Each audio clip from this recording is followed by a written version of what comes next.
বিভিন্ন জেলায় বাড়ছে হামে আক্রান্ত রোগীর সংখ্যা। উপসর্গ নিয়ে হাসপাতালে ভর্তি হচ্ছেন অনেকে। জেলায় জেলায় চলছে শিশুদের হামের টিকাদান কর্মসূচি। যশোর থেকে যুক্ত হচ্ছেন সহকর্মী জিয়াউল হক। আমরা জানবো তার কাছ থেকে যশোরের পরিস্থিতি। জিয়াউল হক, যশোরে হামের পরিস্থিতি কেমন দেখছেন এবং টিকাদান কর্মসূচি চলছে, তো সেখানে আসলে সাধারণ মানুষ কতটা সচেতন টিকাদান নিয়ে এবং এখন পর্যন্ত কয়জন শিশুকে টিকা দেওয়া হয়েছে?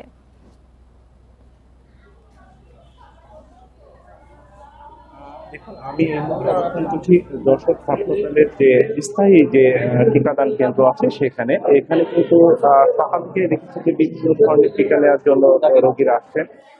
সবচেয়ে বড় সমস্যাটি হচ্ছে এখানে কিন্তু আসলে হামের যে টিকার বিষয়টি, সেই টিকার জন্য কিন্তু আমি সকাল থেকে যখন অবস্থান করেছি তারপর থেকে এ পর্যন্ত প্রায় 20 থেকে 30 জনকে কিন্তু দেখেছি যারা হামের টিকা দেওয়ার জন্য এখানে এসেছেন। কিন্তু এখানে কিন্তু এখনো পর্যন্ত হামের যে টিকার যে ভ্যাকসিন, সেই ভ্যাকসিন কিন্তু এখানে দেওয়া হয়নি। কর্তৃপক্ষের সাথে আমি কথা বলেছিলাম, তারা বলেছে যে এখানে যেহেতু নিয়মিত টিকাগুলো দেওয়া হয়, সেক্ষেত্রে এখানে হামের যে ভ্যাকসিন গুলো ছিল সেই ভ্যাকসিন গুলো দেওয়া উচিত ছিল, কিন্তু এখানে না দিয়ে এটি শুধুমাত্র পৌরসভায় দেওয়া হচ্ছে এবং অন্যান্য যে ইউনিয়ন গুলো আছে সেই ইউনিয়ন গুলোতে দেওয়া হচ্ছে।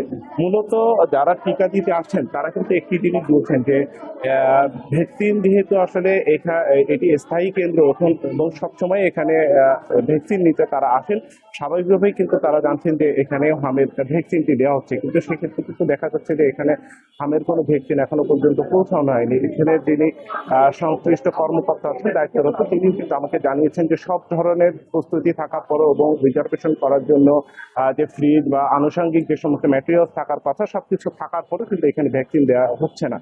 যে কারণে যারা হামে আক্রান্ত বা দিতে চাচ্ছেন যে সমস্ত রোগীরা, তারা কিন্তু এখানে এসে ফিরে যাচ্ছেন এবং তাদেরকে হয়তো পৌরসভায় যেতে হচ্ছে, নতুবা যারা অন্য অন্য জায়গা থেকে আসছেন, দূর দূরান্ত থেকে আসছেন, অন্যান্য ইউনিয়ন গুলো থেকে আসছেন, তাদেরকে কিন্তু চরম ভোগান্তি হচ্ছে। আমরা কিন্তু এমনটি দেখেছি।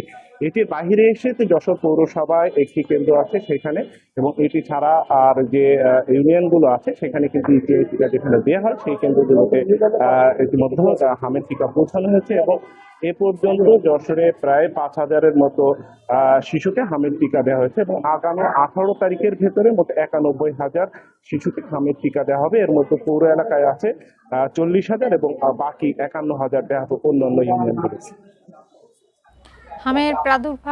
হামের প্রাদুর্ভাব নিয়ে আমাদেরকে জানাচ্ছিলেন যশোর থেকে সহকর্মী জিয়াউল হক।